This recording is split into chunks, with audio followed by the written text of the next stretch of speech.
Gadi. Hi. Morning, guys. Morning. Good to see you again. Yeah, good to see you too. I feel like it's been years. It Right? has. I know it feels like that. Yeah, The show's Wasn't been- it yesterday? We were doing about 20 minutes ago. I know it's been a fantastic show Yeah. for you guys. Yeah. And in terms of day 3 and the response and the general feel of the Meeting, by the way, is just seeing people again. Yeah. And in the industry, I think the last year is becoming more, about going out and touching and seeing people. Something that was missing. Like we were two years in sleep, and so this is putting energy again. I remember when, our industry started putting brochures and everything on the internet, and everybody was worried, is that going to kill the trade show? And that was a big concern. I think we learned over the last couple of years that you can do a lot of that stuff online, but there's nothing like, seeing, feeling, touching the equipment, the things, and talking face to face with people. It's really priceless, and it's great to be back to it. it really is. I have a good example from half an hour. Okay. I went to a booth and I asked for specific things, and they says, "Oh, I understand. Let me call the guy." So he called another guy. I said, "What specific do you want?" "I want to see this kind of analytic." I understand. Let me call for another guy. So I waited for 10 minutes. I imagine if we were doing it by Zoom. Take days to get that appointment scheduled and everything. Let's reschedule that, and let's reschedule. So here, you actually can see, touch the screen, and in 10 minutes, okay. But actually, I received the answer I wanted. That's great news. Yeah. But normally, we would say from an industry point of view, at any event, day 3, the last day, would normally be full of students, the next generation. Yeah. And we're all talking about that gap that we're seeing at the moment. Is that something that you would agree with? I think that as far as there is a lot of transition. People are staying 1 year, receiving the basic, and then going away.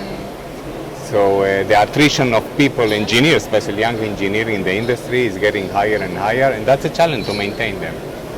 So we in ArchSystems understand that there is a need of maintaining the knowledge. And the knowledge actually is there by the veterans people. We just give them a tool to provide them to restore this data, and actually so you're not so much dependent on this veteran knowledge. And the tool that we build is actually a tool that we actually get the information of the machines. We engage alert when the machine is about to be broken or there is an issue. So we give an alert to the specific guy that need to receive.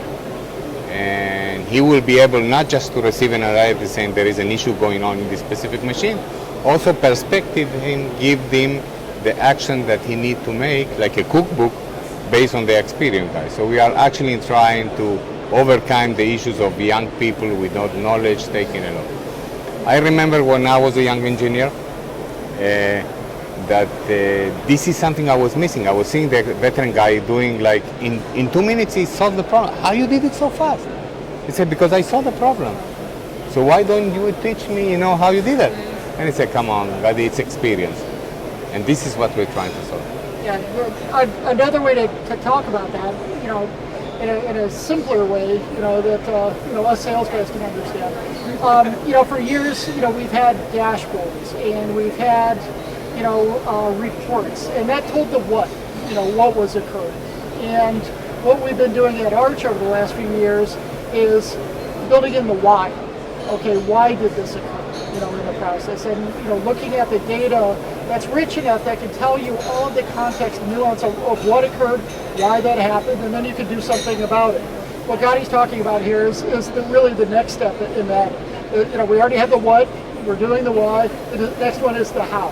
How do you solve that problem, and how do you keep it from occurring, in future issues? So it's really, part of that 3-step jump that is only possible with really robust, granular connectivity, managed on a global basis in the cloud without any lag or delays in getting these types of responses. And you could build that knowledge into a system that addresses the gap as far as skills and things like that, but it also allows people remotely to address a lot of these issues. So one thing that we did learn from COVID is maybe we don't need to travel as much as we have been doing.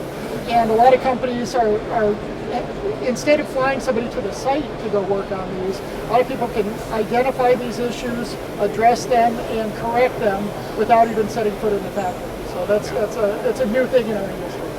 It sounds exciting. And so looking at then the next step as in the how, Yeah. where do you see that I think this is the next step actually. If we want to make efficiency of the production and reduce the downtime, we need to anticipate the problem. And by anticipating the problem, we need an amount of data.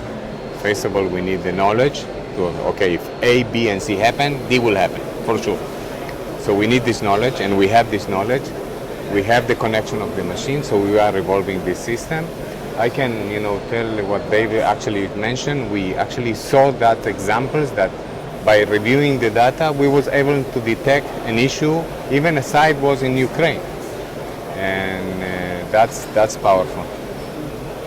Yeah, another really interesting example that you get out of this granular data management and analysis.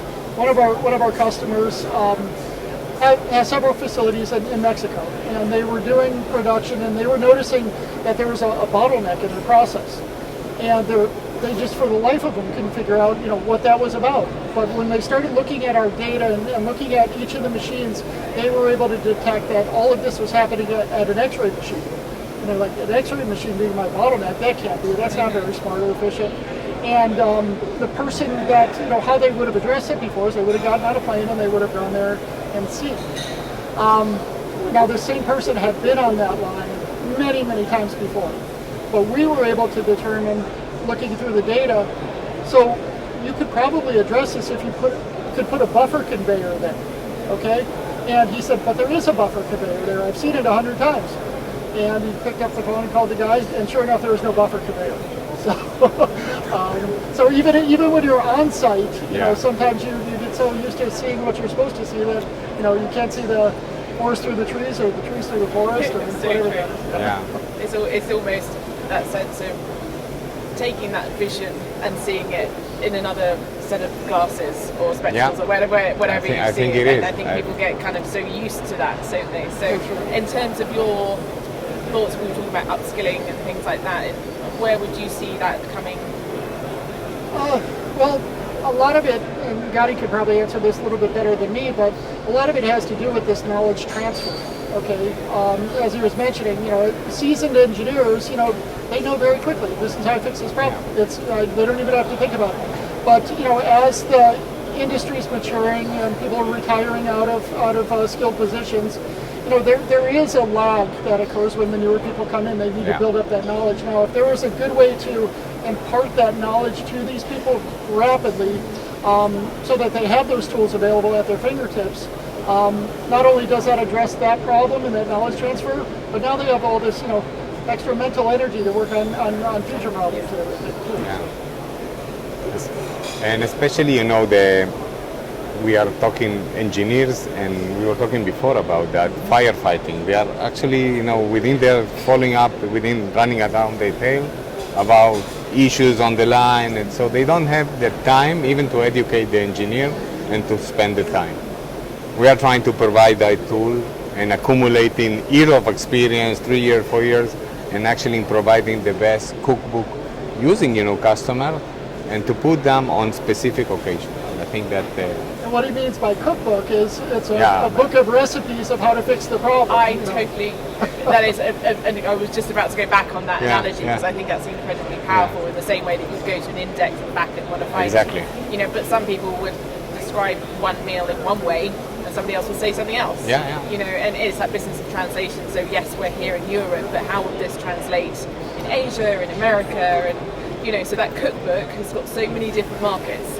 Exactly. So many people are going to look at it. And all those inputs too. Absolutely. Because you're building, for the global companies that we work with, you're getting all this knowledge in from areas that would have been, very difficult to compile through verbal conversations or emails or procedures or things like that. Being able to input that stuff in real time, address those problems in real time, and have that become part of the knowledge base, just like that, it's really incredible. And also, as we know, very often we're going online to look up for a recipe, which is really, really quick, and you go, okay, give me any one. And actually the art of getting a recipe book out and skimming through and finding. It's also that in terms of the industry is searching, and as you say, that time, if we're living in a society and generation where everything's instant, taking the time to pause and actually engage is I think this part, and sometimes you have a recipe and you make it better. Yes.